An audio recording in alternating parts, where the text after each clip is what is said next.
Yeah, I guess I should show you guys how big we're, like what we're dealing with here. This is the baby. This is like almost 36 weeks pregnant here. So yeah, it's been really hard for me to move lately. I like can't really walk very far distances. Basically since probably around July, I was told consistently at every doctor's appointment that the baby was measuring at least 2 weeks bigger than average for like a Japanese sized baby. But I really do feel really huge this time. This is my 4th pregnancy. So it's also possible that they got the due date off. So maybe the baby's gonna be born this month. My due date is in October. At this rate, I'm guessing it's probably coming earlier.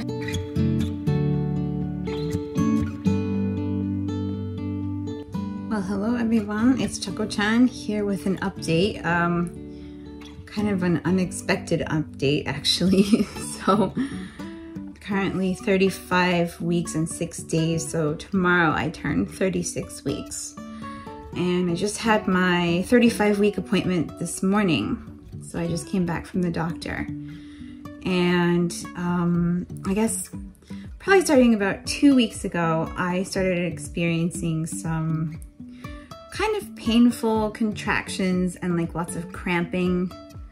It wasn't too bad. I mean, like, I just, having gone through this 3 times before, I just kind of figured that it's pretty normal. Like with each baby I've had, contractions or like Braxton Hicks contractions have started earlier and like just lasted more consistently. So I didn't really think anything of it, but I did start having some really painful ones about a week ago. But they went away with rest and just drinking water. I haven't been drinking enough water, I think, lately, but I've also been experiencing like really bad heartburn.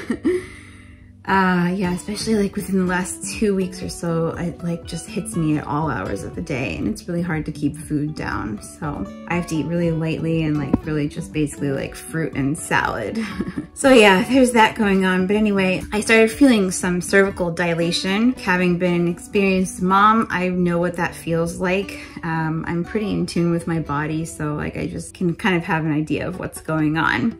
But I did start feeling that, and I just thought I would try to wait it out and see how things would go. I knew my appointment was coming up really soon, so I just kind of like tried to take it easy. We did go out on the weekend, but we didn't go really far or anything. But so this morning, it's Monday morning, by the way.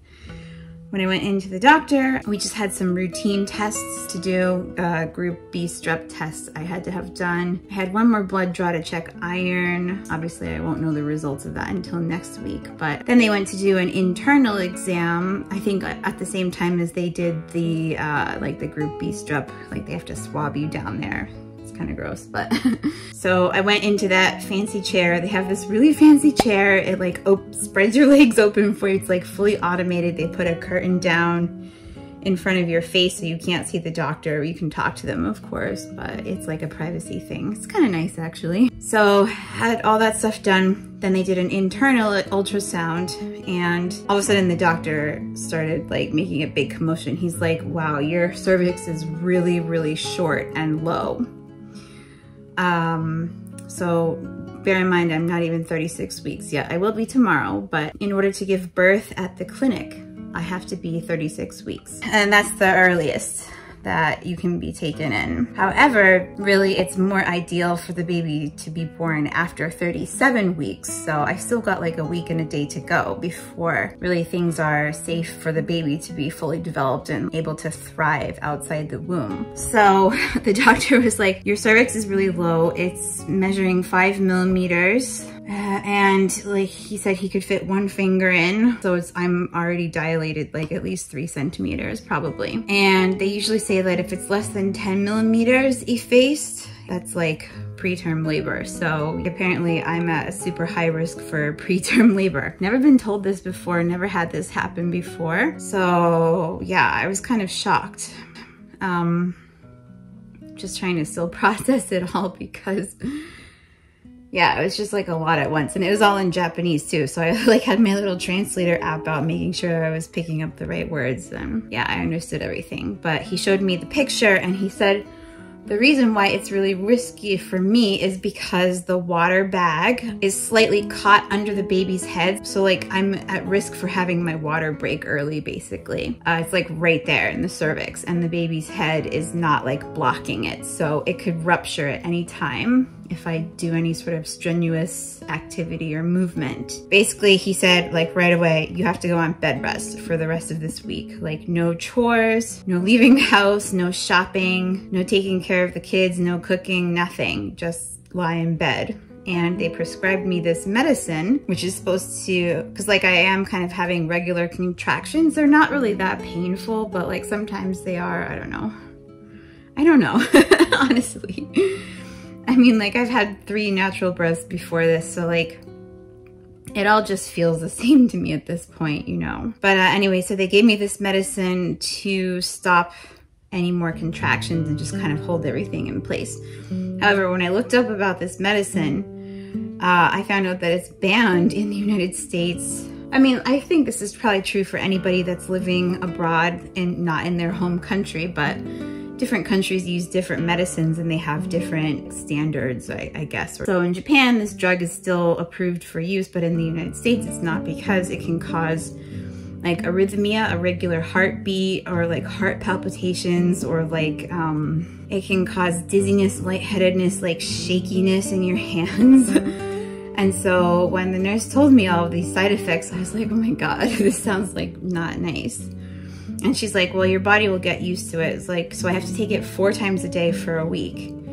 And she said, like, the longer you take it, the more your body will get used to it and you won't have those side effects. But I'm really nervous to take this medicine, and even more nervous when I looked up like why it got banned in the United States.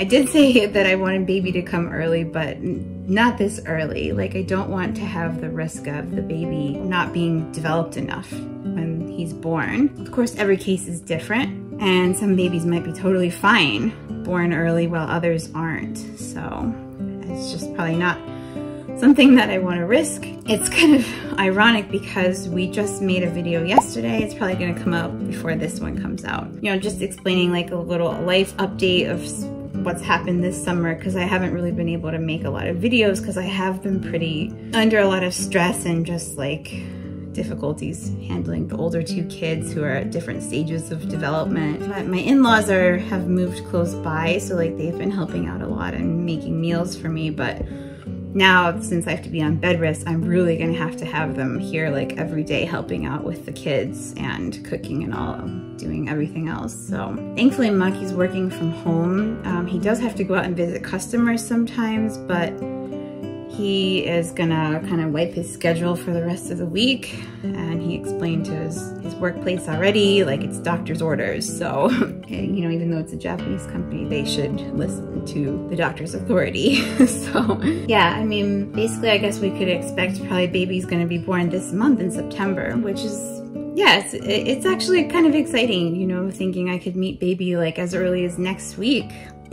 So that's the other thing is, so I have to be on bed rest for week 36. So starting from today until next Tuesday. But after that, once I hit this 37-week mark, then I can just go back to my normal lifestyle and do whatever. And I don't have to take the medicine anymore, because then after that, anytime I go into labor, it would be fine. So, yeah, it's just a whole lot all at once. This pregnancy has not been the easiest one, just in terms of, lots of things happening in the world and in our individual personal lives, I guess. And just the fact that now I have 2 kids that I'm looking after, one in elementary school and one who is still at home. He's not even toilet trained yet. So yeah, there's a lot. And this pregnancy has been kind of difficult, especially here at the end, because I'm really huge. I feel like I'm bigger. And like, I am almost wondering if maybe they got my due date off. You know, I've heard that can happen sometimes. Maybe it's not that common, but yeah, it's possible that baby's actually right on time anyway. We don't really have a way of knowing because I wasn't testing for that back last January. But anyway, so I'm gonna be resting a lot, trying to really relax, take it easy. I won't be doing anything. Thankfully, I just packed my hospital bag. Well, actually, I packed it a couple weeks ago, but I just got the last few things that I wanted for it. And also, thankfully, this weekend, Maki and I sat down and we were able to fill out all of the paperwork for the hospital together. So we got all of that stuff in order. And then this is before I knew any of this information. So yeah, that's really lucky. So yeah, this video is just me rambling and talking, and maybe it's not very cohesive, but just wanted to make this little update. You know, there's other foreign moms who might be going through this kind of thing in Japan, and you know, this is real life, so I hope my story or my experience maybe helps encourage you or helps you out, or maybe it's just interesting for you to hear another woman's perspective and what's happening to them as they're pregnant in Japan. So yeah, I would appreciate all of your good vibes, your positive energy, well wishes, good thoughts, everything. Hopefully this goes smoothly and I don't go into labor this week. At least wait until next week would be nice. So wish me luck, and yeah, maybe the next update after this one will be the birth announcement. So yeah, it's exciting. I'm getting excited. It's still really hot here in Nara, so yeah, it feels like summer. It's like in the 80s, upper 80s every day. So we just had the full moon 2 nights ago, and we're in Mercury retrograde, so there's a lot of stuff going on astrologically as well. So I'm wondering if that's influencing what's happening to me, but yeah, I guess I'll see you guys again with the next update. Hopefully it's good news. So yeah, until next time, thank you so much for watching, and please subscribe to my channel and follow me on Instagram because I might be making more updates there from now on. It's just easier and quicker. So yeah, I guess that's it for now. I'll sign off and I will see you next time. Bye. Life is a winding road, no telling where it goes. Driving through days and nights, won't stop for traffic lights.